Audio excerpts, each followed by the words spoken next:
Okay, let's get into the final episode before the season finale. Season finale comes out next Sunday, so I'm gonna be on top of that, hopefully. and I like to do my reviews right after the show airs, like the same day or the day after. I'd let this get way out of hand, and hopefully never again. So here we go. Love Match Atlanta, Season 1, Episode 7. We are starting off with Shay. She's meeting a new client. She is a senior product owner. I don't know what that is. She's divorced, no kids, and her challenge is that she's way too picky. And she does not want to have children. And she is also a personal friend of Shay. She says that she wants an average looking guy with average self esteem. Now, that's a first.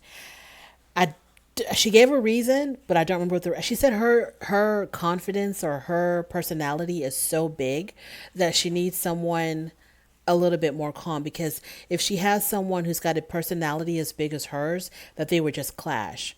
And men who, and also she makes six figures, and I think she says she wanted a man who makes the same amount as she does, but she says that men who make more than her kind of make her feel or try to make her feel less than or devalued or something to that effect.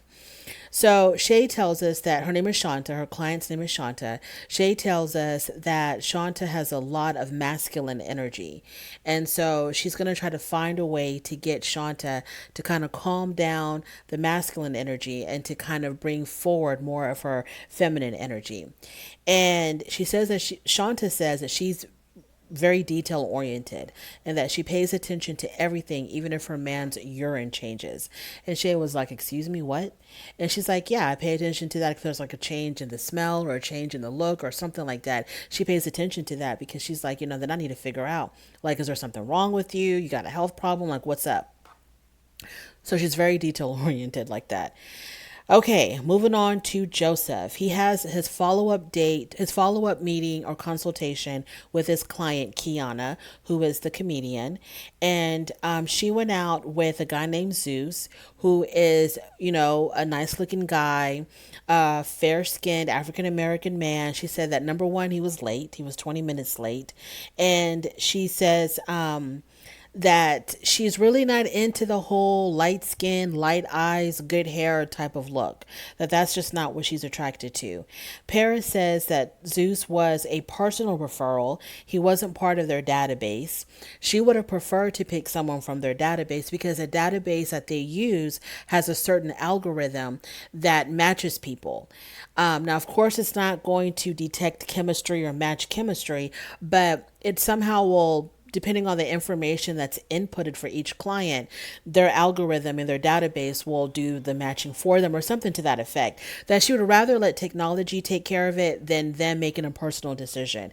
And in this situation, Paris said that Joseph made a personal decision because Zeus is someone that he knows personally that he had decided to match with Kiana. So in the confessional, they were kind of like going back and forth on what's better.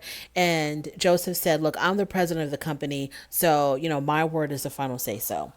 So unfortunately, this is going to be the last match for Kiana for a while because Kiana is a comedian and she's going to go on tour. So they have to put the matchmaking on hold.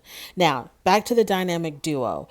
They're meeting with their stylist. So they have a new client. Her name is Manushka. She is a 43-year-old physician. She's divorced with two kids. And her challenge is that she's trying to make time for dating. So they take her to the stylist for her makeover because that's one of the things that they provide is you get a client makeover. And while she's there getting her hair done, they show her a picture of a guy named Blake, who is going to be her potential date, and she's instantly attracted to him. She's very happy with his looks, and he's 41, single, no children. Moving on to Shay. She's planning her annual masquerade party, which she has every year. Of course, it's another mixer. It's another opportunity for the matchmakers to attend to gain more clients. And she talks about her meeting with her friend Lamont. Lamont is the matchmaker that specializes in LGBT matchmaking. So the bottom line is they made up. And she also tells him that she is dating Marquette. Now, the reason why it was a big deal for her to tell Lamont that she's dating Marquette is because she never talks about who she's dating or who she's with to her matchmaking friends. She's never ever talked about her personal business like that to them. So her previous relationship, they never got to meet him. They didn't know who he was because for whatever reason, she just wants to keep that separate. But for whatever reason, this time with this guy Marquette, she's going to announce to them that she's dating. Ming, she is talking to her client, Tiana. Now, Tiana is a matchmaking client that she had, and whoever Ming matched her with, it went so well that now they're engaged. And he didn't buy her just one wedding ring set. He bought her two. I forgot what the reason was, but she was telling Ming that her fiance, had bought her an initial wedding ring set, and now he's going to buy her another wedding ring set. I don't know why, but she's going to have two now. So she is back with Ming to pick a wedding dress because Ming, as you can remember, she has her matchmaking business, and then she also shares that matchmaking business space with her bridal gown business. So because her plan is when I match you, hopefully the next step is y'all are going to be getting married. You're going to come back to me to buy a wedding gown. So she's got her wedding dresses there. So this particular client is coming back for a wedding gown. So this was a very, very successful match. They're getting married. And it was good to see, something go full circle. The matchmaking, the engagement, and now they're getting married. Moving on. Joseph and Paris, they have gone out to eat. Now, while they're sitting at the restaurant, Paris is kind of like in a foul mood a little bit. And her issue with Joseph is that when they are together, just the two of them as a couple, when they're not at work or talking about work, she wants them to not talk about work at all. When they're having their personal, one-on-one time, she doesn't want to talk about work at all. But a lot of the times when they are together, they're talking about work. So she's kind of frustrated with that. She wants to have like a real relationship outside of their matchmaking business. So as they're talking, Joseph gets a call from work. Something's going on with the website and he has to talk to his IT guy. So as he's talking to his IT guy, Paris is getting more and more and more frustrated. And she's like, this is what I'm talking about. And he's like, hold on. So he actually, continues on the conversation with the IT guy, and she had to step out for a few minutes because she was getting that heated. So she steps out for a few minutes, and then she comes back, and he tries to explain to her, like, this was really important because our website had crashed. I really had to talk to this guy. And she's like, that's what I'm saying. I'm never a priority. You put your job over me all the time, but you would never put me over your job ever.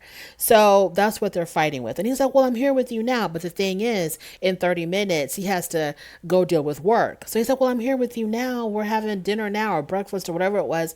We're having pancakes now. I'm with you now. But in 30 minutes, he has to leave again. So what good does that do? So she's really, really upset. In his confessional, Joseph says that Paris needs to be more patient because she's going to be, thoroughly rewarded. And he's talking about the prospect of him proposing to her. But the thing is, though, Joseph, is even if you propose and y'all get married, are you going to be less of a workaholic? I don't think so. So what difference does it make if y'all are married or not? Moving on to the dynamic duo. Manushka is having her follow-up meeting with Tana and Kelly about her date. So we get to see clips of how her date went. And I didn't see any chemistry between her and this guy. None at all. They went to, I don't know where they were at. All these places that they meet for dates kind of all look the same. They went to wherever they were. I felt like it was a bowling alley, but I wasn't sure. So they're sitting there, and Manushka's really trying. Manushka's looking really cute. She got her hair did. Everything's looking really cute, and she's really trying with this guy. The guy looked a lot younger than her, and she's talking to him, conversating with him, asking him questions, complimenting him. She says something about his hair. His hair looked nice. I think he had locks or something, and he really wasn't engaging. He was being polite, but just giving her the bare minimum. And so he really wasn't like engaging with her a lot. He didn't compliment her at all. And the way he was sitting in his chair, he was sitting kind of like with his body turned a little bit. And it looked like he was ready to bounce any minute. That's what his body language was giving. So I didn't think that was a good match for her at all. So they have a second match for her. His name is James. They show her a picture of him. He's this dark skinned guy with a beard. He's got three daughters, and Manushka likes. From the picture, Manushka likes a lot. Moving on from there. So Shay has she meets up with her client Shanta, who's also her friend, and Shanta is the one that is, has a lot of masculine energy. She's like very dominant. She's very aggressive in her personality. She's got a really big personality. She knows exactly what she wants. She has no time for the BS. She's just like a force to be reckoned with, and Shay wants her to do like they call it crystal raking. It's some type of one of those new age things, whatever they do with crystals. You lay down on your back and they put crystals on you and they try to cleanse you of negative energy. That's what it was. Shay wanted her to be completely cleansed of negative energy, wherever it may be coming from, whether it's coming from her current life right now, a past life, her ancestors, wherever, whatever, any kind of negative energy, she's going to try to cleanse it from Shanta. And Shay says she's a certified crystal raker. I think that's what she said. I have never heard of this stuff. So while Shanta's laying on the bed or whatever, on the bed, I guess, Shay had put crystals on her, and she's like waving her hands over her body. And when she's like around her chest area, Shay says that she can feel a lot of heaviness around her heart. And Shay actually begins to cry because she can sense that there's a lot of pain there, and that Shanta has her guard up because she's been hurt in the past, and she's still carrying that hurt around her heart. And so Shay is crying, and then Shanta starts to get emotional. She starts to break down, and Shay says that Shanta doesn't believe that she'll ever find love. That's what she was sensing. And Shanta said, yeah, that's about right. That's about right. She really doesn't believe that she's ever going to find love. And so she says that she's carrying a lot of crap from her last relationship, and this is causing her to, carry all this heaviness around her heart. So Shay invites her to a mixer. Moving on. So the dynamic duo. Kelly goes over to Tana's house to talk about her relationship with her boyfriend, Chris. So she tells Tana, look, Chris, he went back to Detroit, and we talked about where our relationship is going, and there is no way for him to move to Atlanta. So I don't know what I'm going to do. So Tana was like, well, obviously you're staying in Atlanta because we have this business together, and it was always going to be the two of us in a partnership. It was never meant to be a solo dolo type of business. It was always going to be the two of us together. So what are you talking about? What are you really trying to say? And so Tana was like, well, I don't know what I'm going to do because, I'm in love. I haven't been in love in a long time. And this is the very first time that I've actually am in love with someone. And I don't know what I'm going to do because he's not going to move to Atlanta. So they both start boo-hooing over that. And I don't know how that's going to work out. So Shay's masquerade party. Ming says that Shay told her not to pass out any business cards at her masquerade party, which there was no explanation for that. Like, why would Shay tell her that, but allow the other matchmakers to pass out business cards? So maybe, I have no idea. So Joseph and Paris, on their way to the masquerade party, they get into an argument in the car because Joseph pulls out his laptop in the car. He's on the passenger seat and he just starts working. And so Paris is like, this is what I'm talking about. You're constantly working and I'm sick and tired of it. And so, he gets upset. She gets upset. And I don't know. I don't know. She's just over it. So at the masquerade party / mixer, she's greeting all of her guests, and then her boyfriend Marquette shows up with flowers, and she introduces him to everybody. And this is a really big deal for Shay because she has never ever introduced a man to the other matchmakers, and so they're all happy to meet him. Ming shows up. And she says that the reason why she came to Shay's mixer was because she was going to steal Shay's clients. That was her intention. So she shows up, and when Ming meets Marquette, she looks at him and she's like, I know you. And he was like, you do? And she's like, yeah, I know you. I know you from somewhere. And so Ming says in her confessional that she never forgets a face. She'll forget names, but she will never forget a face. So coming to find out, she knows him because Marquette, Shay's boyfriend, has slid into Ming's DMs. Now, the time frame, I don't know. I don't know if this was like after he met Shay or before he met Shay, because that's gonna matter a whole lot. So she shows the show with screenshots of the messages. I don't know what they were talking about, but it wasn't, we couldn't see the full conversation, but one part said, he says to her, don't ever mention this. Basically, don't tell Shay, I guess. This must be after they met. So I guess he's telling Ming, don't tell Shay about, this conversation. So Ming was like, he slid into my DMs. He was trying to holler at your girl. So we'll see how that works out. Joseph tries to, so at the mixer, Joseph and Paris are opposite sides of the room. Joseph is doing whatever, and he's with the other matchmakers, and Paris is networking. She's trying to get clients. So she's sitting at a table talking to a group of women, and Joseph approaches her, not nearby, but he's kind of like in the distance, and he's like waving at her, like, come here, come here. And so she looks at him and she's like, no, no, not now. So then he gets upset a little bit. So then he walks over to her and he tries to, like, I think he tried to take her hand, like to pull her away. And she's like, I'm in the middle of a conversation. No, not now. And she refused to go with him. So he walks away frustrated. And so then later on, she approaches him, and now she's ready to talk to him. And he doesn't want to talk to her now. He's like, no, I'm not having it. No, you didn't want to talk to me then. You embarrassed me because, there's cameras here recording everything. I was trying to talk to you and you just, pushed me away, because he was really upset that she pushed him away. And so he doesn't want to, he's willing to talk to her now, but he doesn't want to talk to her in front of the cameras. So they're trying to like go somewhere where there's no cameras, but hey, the cameras are all over the place and they're following them. So they go outside, the cameras follow them outside. He tries to tell the cameraman, hey, get out of here. Go, get out of here. He opens the door, tells the camera guy to go back inside because he wants privacy with Paris, and they're not going to go anywhere. These cameramen, they're paid to do one thing and one thing only, and that's to keep that film rolling. So he gets upset. He takes off his masquerade mask and he throws it on the ground and he runs off into the night, never to be seen again. So that was where this episode ended. And the next episode is going to be the mixer. Not the mixer, the season finale. Joseph is a little bit on the immature. He gets mad very quickly. He gets frustrated very, very quickly.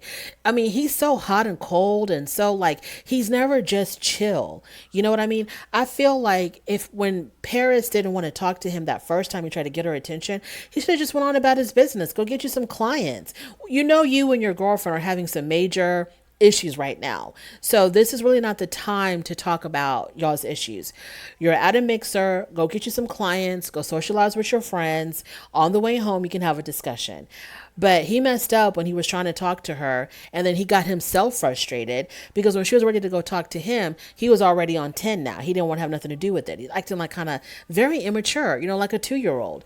And I don't know how that's going to work out. Now, what I'm really interested in is Ming and Marquette. Like, what were those DMs really all about? What's really going on there? Because that's going to be really interesting. And this is the reason why I felt like Shay should not have gone to bed so quickly with Mark, because now there's this whole entanglement situation where there's this possibility, because we don't know yet, but it looks like they're trying to tease us with the possibility that Marquette was trying to holler at me.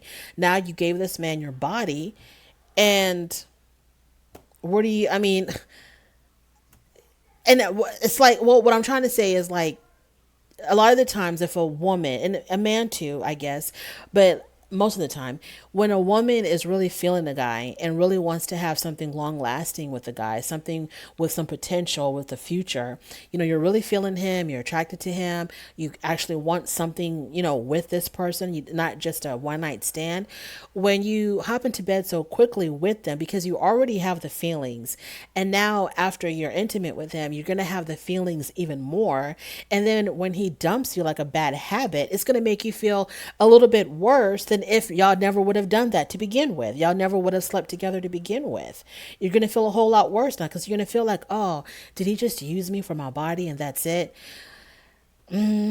Most likely, probably. You know what I mean? It's like, okay, he doesn't really know you that well, but he already got what he wanted from you. So what's the point of sticking around? And you're not I mean, he's not interested enough to continue seeing you because he kind of already got what he wanted from you. I don't know, but I just feel like she shouldn't have done that. She should have held off on that until they're much deeper into, because first of all, you need to know if he's really into you. Second date sleeping with him, you don't know if he's really into you. You have no idea if this guy is that into you. You don't know, because in the very beginning we're all putting our best foot forward. We haven't been through any type of challenges yet, so we don't really know if we're going to be able to make it. But give it time, go through some issues in life, go through the ups and downs of life a little bit, and then when you realize, okay, we're really digging each other, this is something really serious, we really like each other, then you can give up the goods. But before then, I would not have advised it. And now he's probably trying to holler at the woman that you were having an issue with. That's even worse. Golly. Come on now, Shay. But anyway, that's my review. Thank you so much for joining me. If you made it this far, I really do appreciate it. This is my last review of Love Match Atlanta until the season finale. And I'm going to try to get the season finale out as soon as possible. On your way out, don't forget to rate the video if you like this content. Subscribe if you don't. Don't worry about it. But thank you for stopping by anyway. And I'll definitely talk to you later. Bye.